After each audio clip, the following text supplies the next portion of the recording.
Oui, alors donc on a Luc Frémont, le patron d'EDF, qui dézingue la bureaucratie, et il est rejoint par le patron de Total Énergie, Monsieur Pouyanné, qui dit: en France, on sait rénover Notre-Dame de Paris en 5 ans, on sait organiser les Jeux Olympiques, construire des centrales nucléaires, mais on ne sait pas gérer des petits projets dans les énergies renouvelables, par exemple.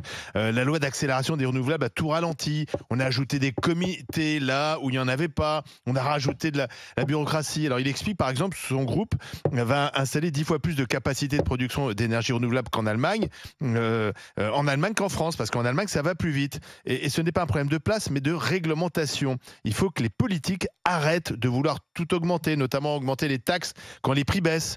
On a fait la bêtise sur le pétrole en 2015 et ça a donné les gilets jaunes en 2018. Et là, pardon, mais Michel Barnier voulait de nouveau augmenter les taxes sur l'électricité parce que comme ça baisse, il dit on va augmenter, ça se verra moins. Voilà, c'est tout ce qu'il ne faut pas faire. Le poids des taxes est une composante du sujet essentielle et ce qui explique que c'est un enfer d'investir en France. Alors, est-ce qu'effectivement, c'est un enfer d'investir en France? Est-ce qu'ils ont raison, les patrons de Total et d'EDF? Qu'est-ce que vous en dites, Antoine?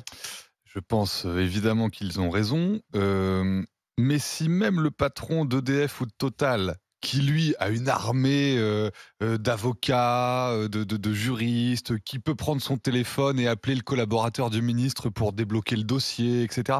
Si même eux en sont arrivés au point de dire que c'est l'enfer pour eux, imaginez le brave chef de PME, Patron de PME. chef d'entreprise de PME, complètement isolé, qui lui peut pas appeler, a pas une armée de juristes pour trouver les bons trucs. Et c'est leur réalité. Au quotidien, ils se battent pour courir avec des boulets aux pieds, les boulets de la réglementation et de la fiscalité française. On en parlait au moment de Notre-Dame de Paris. Oui, on a réussi à rebâtir Notre-Dame de Paris en 5 ans. Oui, parce que il y avait un état juridique exceptionnel où toutes les réglementations avaient été levées. Et donc, quand on lève les réglementations, oui, on peut le faire. Sinon, Notre-Dame, ça aurait pris 30 ans. Avec toutes nos Je crois que la réglementations. mairie de Paris avait d'ailleurs essayé de ralentir le processus, évidemment. Bien sûr, ils ont vu des... Elle voulait taxer le chantier, Ils ont la vu maire de Paris. des problèmes, etc. Bien sûr. Et finalement, il y a eu polémique et elle avait reculé. Bien sûr. Mais bon, bref, quand on lève la réglementation, ça fonctionne. Alors, à quand un vrai libéralisme à la française? C'était les 1 an de Javier Milei en Argentine. Là, j'ai lu pas mal de choses là-dessus. Alors, au-delà de toutes les polémiques, etc., mais il a des résultats économiques. Quand on pratique le libéralisme, quand on libère les énergies, eh ben, on a des résultats économiques et c'est gagnant-gagnant. Tout le monde gagne quand les entreprises se portent mieux, les salaires montent, les rentrées fiscales sont plus Ce qu'a voulu importantes. faire Emmanuel Macron, quand même, quand C'est il arrive au plutôt, pouvoir. plutôt échoué. Non, mais Mais il y avait- la petite phrase quand même, la petite phrase de dire attends, où est-ce qu'elle est? Voilà. On peut pas continuer à investir avec autant de personnes qui me coûtent de l'argent pour un rendement aussi faible. Oui. C'est ce que disent.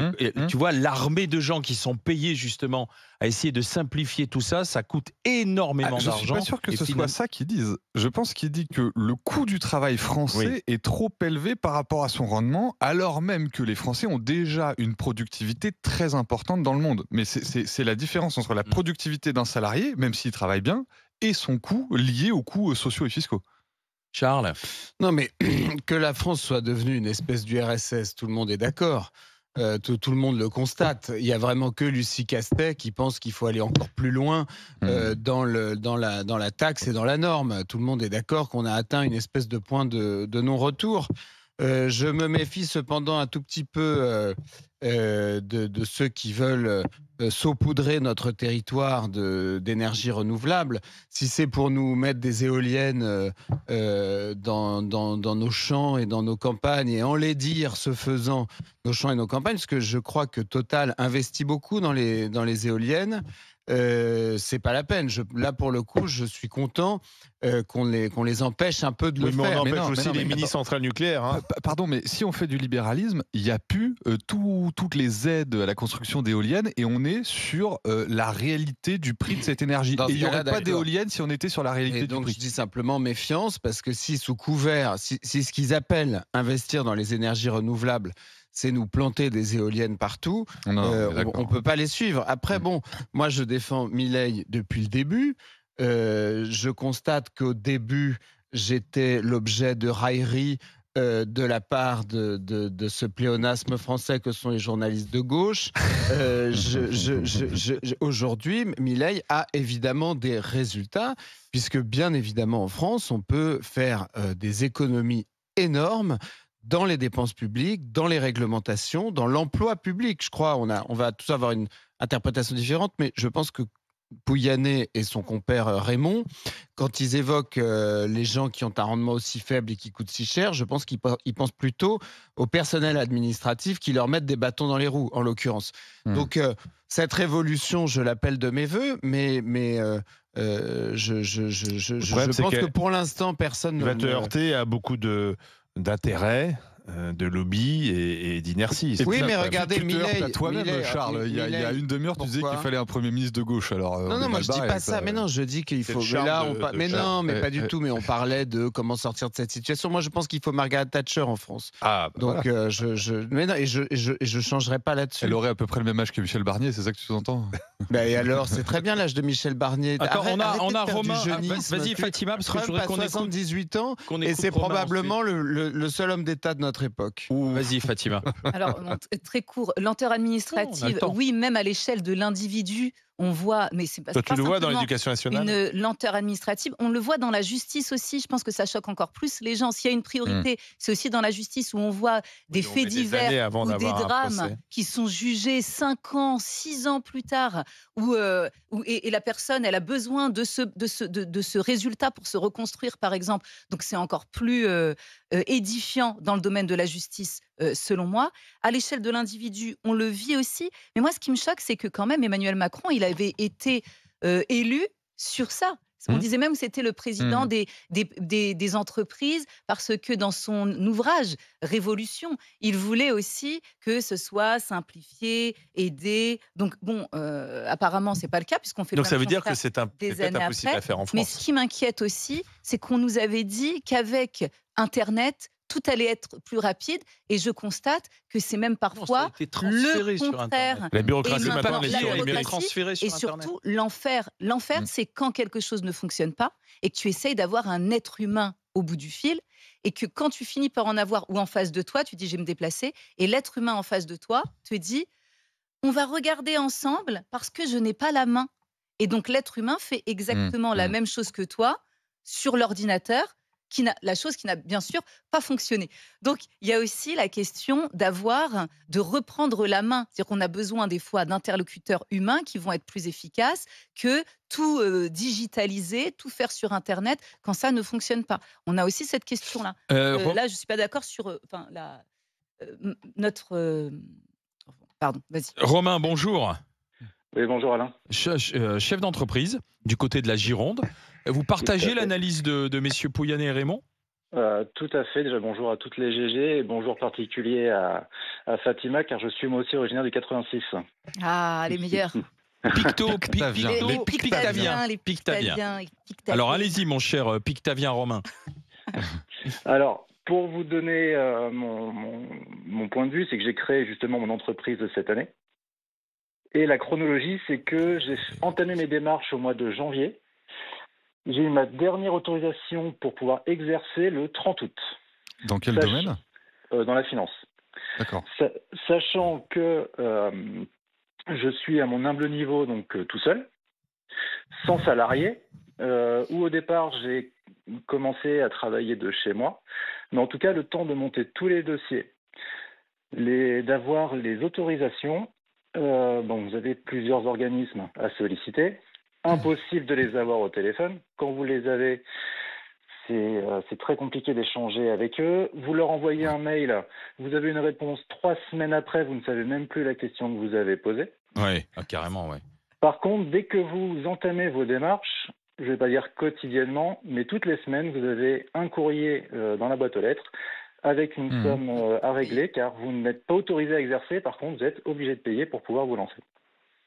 On est bien d'accord. Et ça, c'est l'enfer, ça. Effectivement, ça fait partie de cet enfer, hein, mon cher Romain. Mais quand vous en parlez avec les personnes concernées, qu'est-ce qu'elles en disent elles-mêmes? Elles s'abritent en disant « c'est pas moi, c'est la règle, c'est la réglementation ». C'est comme ça. C'est le fameux « c'est comme ça », quoi, en fait. C'est comme ça, votre dossier est en cours d'instruction. Je ne peux pas vous en dire plus pour l'instant. Je ne suis pas le gestionnaire de votre dossier, donc faites un mail au gestionnaire. Oui. Et surtout, quand il manque un document dans votre dossier, ce qui arrive fréquemment, en fait, personne ne vous appelle.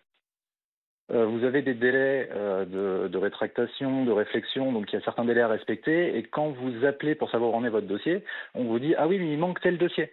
Seulement, ça fait 2 mois que vous l'avez envoyé votre dossier. Ouais. Donc le temps que vous renvoyez votre nouveau document, vous repartez sur un délai de 2 mois. Donc c'est tout en décalé. Donc il faut être quasiment au quotidien sur son dossier de création. Donc vraiment créer son entreprise, c'est un métier à plein temps. C'est-à-dire que quand vous avez un job à côté, c'est des journées de 24 heures. Et vous, en attendant, vous gagnez votre vie comment? Alors, je suis pris en charge par France Travail. D'accord. Et heureusement, parce que j'avais un été où effectivement, alors j'ai fait beaucoup de sport cet été. Ça, je l'ai utilisé, j'ai mis ce temps. C'est bien, vous êtes en pleine forme du coup, alors maintenant. Il est stressé, mais fit. Non, mais par contre, ça c'est très angoissant parce qu'on se dit, ok, bon, je suis pris en charge par France Travail, mais c'est qu'une durée limitée. Et puis quand on crée sa boîte, on compte pas sur France Travail pour vivre. Et on se dit, mais où en est mon dossier? Quand est-ce que je vais pouvoir commencer à exercer? J'avais des clients qui me sollicitaient et le message que j'étais obligé de leur dire, c'était écoutez, pour l'instant, je peux rien pour vous. Donc, Inch'Allah, on pourra travailler ensemble au mois de septembre. Donc voilà, c'est une énorme incertitude. Oui, bien sûr. Et c'est comme ça au quotidien. Mais cette incertitude, d'ailleurs, il va falloir quand même, comme le dit Pouyanné, c'est un problème de volonté collective aujourd'hui. On est dans un pays, rappelons-le, qui va battre le record cette année de faillite d'entreprises.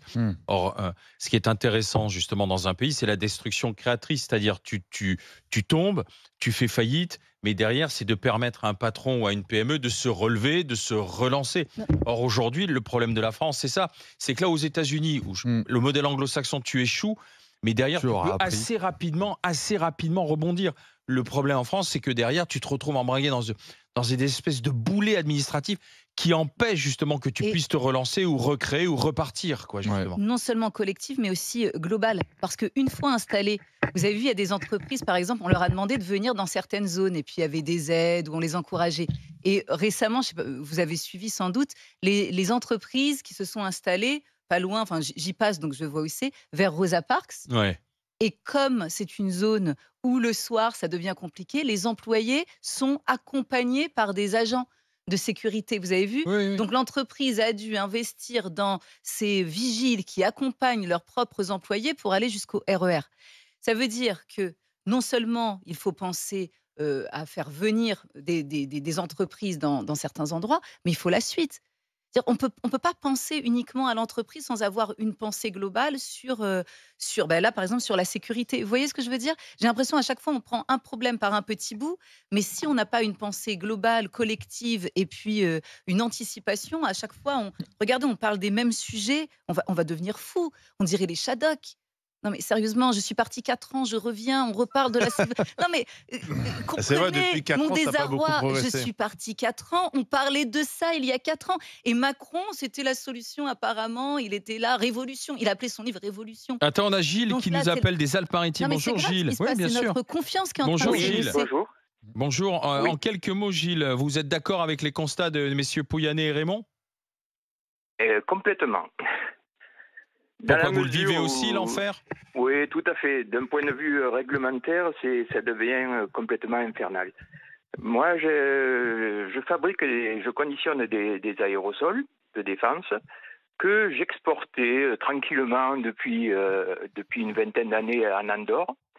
Il y a une dizaine d'années, on a commencé à instaurer des diplômes d'armurier, donc je n'avais plus le droit d'exporter moi directement. Il fallait que je passe par un client qui, lui, a le droit d'exporter. Donc j'y vendais mes aérosols qui le revendait à mon client d'Andorre.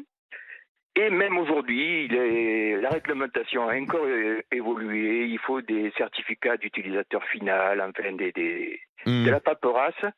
Ce qui fait qu'aujourd'hui, il faut plus d'1 an pour pouvoir libérer une exportation. 1 an? Ahurissant. Plus d'1 an. Moi, j'ai un dossier qui traîne depuis plus de 14 mois. Et pendant ce temps, vous ne pouvez pas vendre? Non, j'avais même... Moi, mes aérosols étaient conditionnés, prêts à partir, et j'ai même été obligé d'annuler l'expédition parce que la date de péremption évoluait, et du coup, le client n'en voulait plus parce que la date de péremption se rapprocher trop. On n'imagine pas le coût pour notre économie de toute cette bureaucratie, quoi. On est en train d'engloutir une partie de nos richesses dans des lois complètement idiotes et on s'appauvrit à cause de notre bureaucratie. Merci Gilles. Vous voyez, pendant qu'on parle, il y a Mourad Boudjelal qui nous écrit, notre ami chef d'entreprise, et qui dit « Dans le monde de l'entreprise, on doit de l'argent aujourd'hui en France, même si on n'en a pas encore gagné. C'est l'enfer d'investir en France. Constat de messieurs Pouyanné et Raymond. On verra ce que décide de faire le nouveau Premier ministre. Fort de cet exemple. Il ne pourra rien faire. Il n'a pas la majorité et il n'aura sans doute pas de légitimité. Fatima, tu pourras revenir dans 5 ans, tu verras qu'on aura toujours les mêmes débats. Dans un instant avec la présidentielle, c'est un bon moment pour trancher ce genre de débat.